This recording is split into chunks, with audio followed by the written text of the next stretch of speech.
அரசு போக்குவரத்து தொழிலாளர்களின் 15வது ஊதிய ஒப்பந்த பேச்சுவார்த்தையில் தனியார் மயமாக்கல் கூடாது என அனைத்து சங்கத்தினரும் ஒருமனதாக தெரிவித்துள்ளனர். ஊதிய உயர்வு உள்ளிட்ட பல்வேறு கோரிக்கைகளுடன் அரசு போக்குவரத்து தொழிலாளர்களின் 15வது ஊதிய உயர்வு ஒப்பந்த பேச்சுவார்த்தை அமைச்சர் சிவசங்கர் தலைமையில் நடைபெற்றது. இதில் தோமுச, சிஐடியு, அண்ணா தொழிற்சங்கம் உட்பட 13 தொழிற்சங்கத்தினரும் போக்குவரத்து துறை செயலர் பனீந்திர ரெட்டி, மேலாண் இயக்குநர்கள் கலந்து கொண்டனர். அப்போது 25% ஊதிய உயர்வு வேண்டும், தனியார் மயமாக்கல் கூடாது, பழைய ஓய்வூதிய திட்டத்தை அமல்படுத்த வேண்டும், காலி பணியிடங்களை நிரப்ப வேண்டும் என்கிற கோரிக்கைகள் முன்வைக்கப்பட்டன.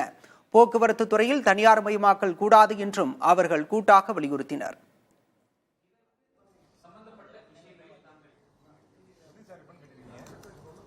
இன்னைக்கு பேசப்பட்ட பேச்சில் உடனடியாக ஊதிய உயர்வை இறுதி செய்ய வேண்டும். அது மட்டும் இல்லாம இன்னைக்கு ஓய்வு பெற்ற தொழிலாளருக்கு தர வேண்டிய பணப்பயனை உடனடியாக வழங்கிட வேண்டும் என்று கேட்டிருக்கிறோம். டிஏ நிலுவைத் தொகையை உடனடியாக வழங்கணும்னு சொன்னோம்.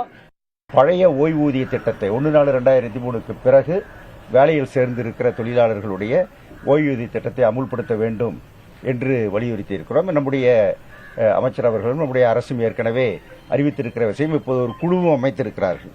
அந்த பழைய ஓய்வூதிய திட்டம் எங்களுக்கு வர வேண்டும் என்பதையும் வலியுறுத்தி இருக்கிறோம். தனியார் மயம் என்பது நாங்கள் பண்ண போறதில்லைங்கிறத அவர் சொல்லியிருக்காரு.